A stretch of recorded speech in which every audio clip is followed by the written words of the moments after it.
Hey Playas, how you doing? Welcome back to Playas Guide. Previously on Playas Guide, I talked about people quitting retro game collecting and some of the negative attitudes and sort of boastful attitudes that we see now in the collecting communities and more so on YouTube and in some of the comments on various channels.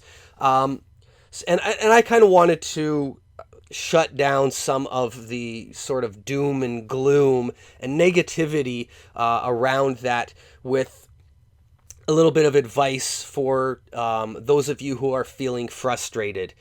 Now, there were a few topics that I didn't elaborate on in that video that I am going to touch upon on this video, and I wanted to produce this video sooner than later, so it may be a bonus video, not just your weekly video that you're used to seeing every Wednesday.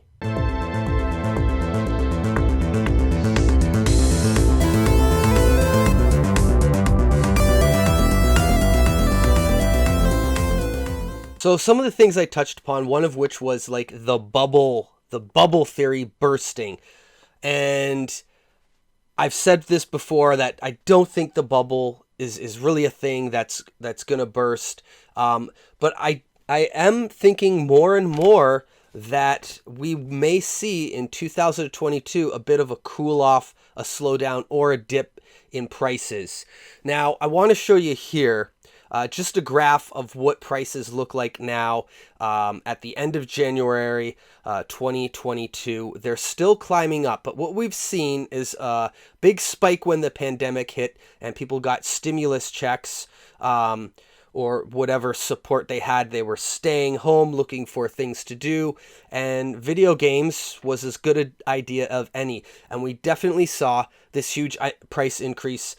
I've talked about it, many channels have talked about it, and you guys know about it. And then the following summer, we saw, mostly in the summer. Now this pattern is the most common trend that we've seen throughout the state of collecting videos. But in the summer of 2021, we saw, again, another bit of like a fluctuation here that you're seeing. And then now we've seen towards the end of November, December, and January, another, like a third spike. There is a chance for a fourth spike. But the one thing that I sort of got to thinking about is what happened to cause these spikes. Now, obviously, the COVID people staying at home caused it, but then the Delta variant in the early spring to late summer, that was an issue that sent a lot of people who are going back to work, maybe back home, and also people were also getting vaccinated. So this new COVID variant, and then people getting vaccinated and possibly being able to take on new careers or whatever around vaccination, could have caused that second spike. Now, I know that sounds weird, but I can't say that it's true. But I've noticed this third spike. What has happened? Well, there was the Omicron variant. So it's possible that people social distancing and then going and staying home again and then coming back out and then staying back home again is contributing to these spikes. And you can't help but think that in some way it must be contributing to them. Also, something I want to talk about why I think there is a third spike now, and there might be a fourth spike in February and March of 2022, is because it's currently we're going into tax season, and typically what we see, for whatever reason, the trend generally is that during late January and during February and some of March, even sometimes bleeding into April, we see a spike in prices. And that's been happening for, I would say, like the past 10 years. That's a common trend.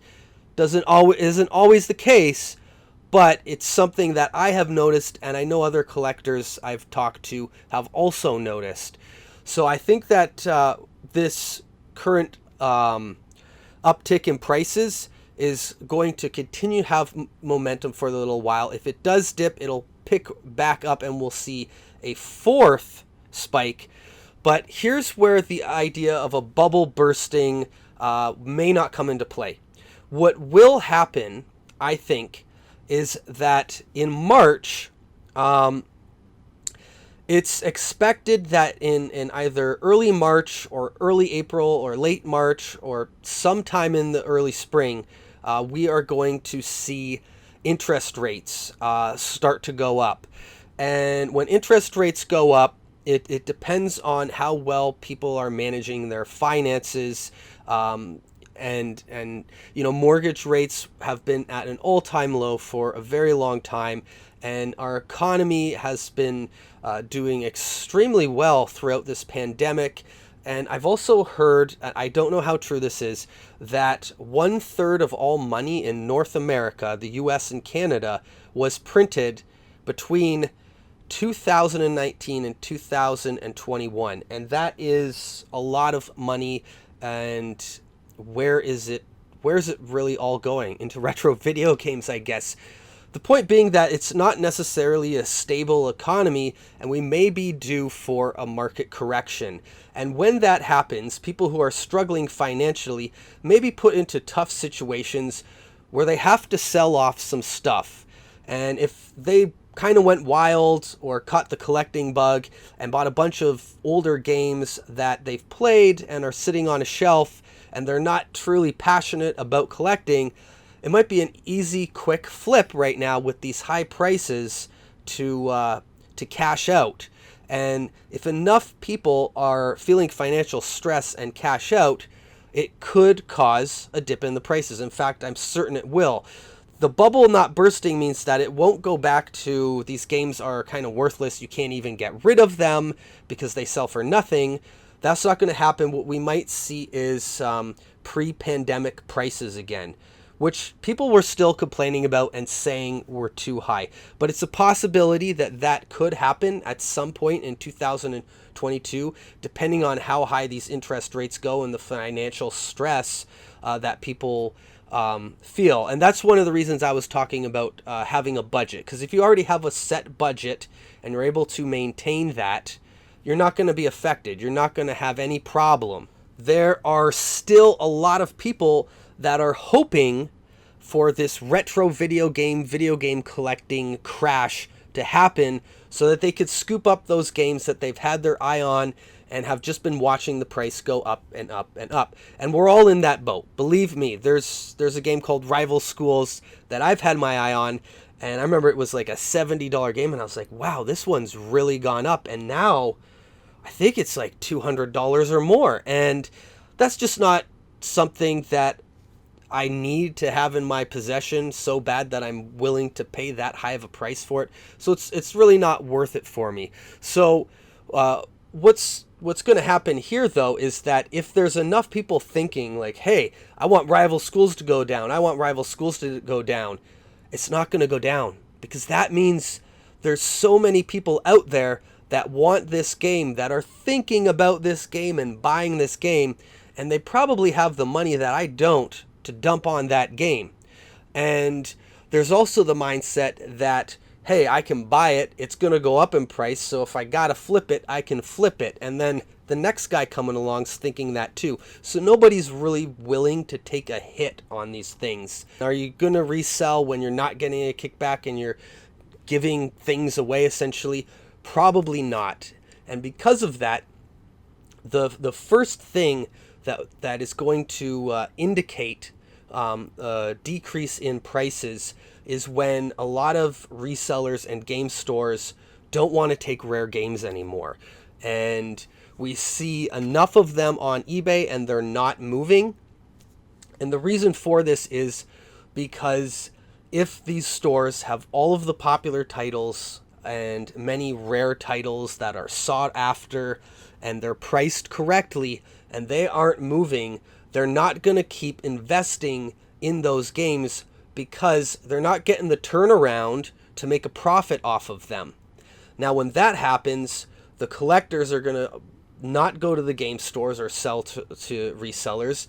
The only way they're going to get a decent price on these games, and I know there are some resellers out there that might lowball you, and you're obviously not going to get top price from a reseller, but you could make a quick sale of a lot of things if you need a bunch of cash for your collection in a hurry. So if they're not interested in taking that stuff at some point, and you start to notice this, that's a good indication that there is going to be a cool off coming, if not a small crash dip sort of thing that might happen.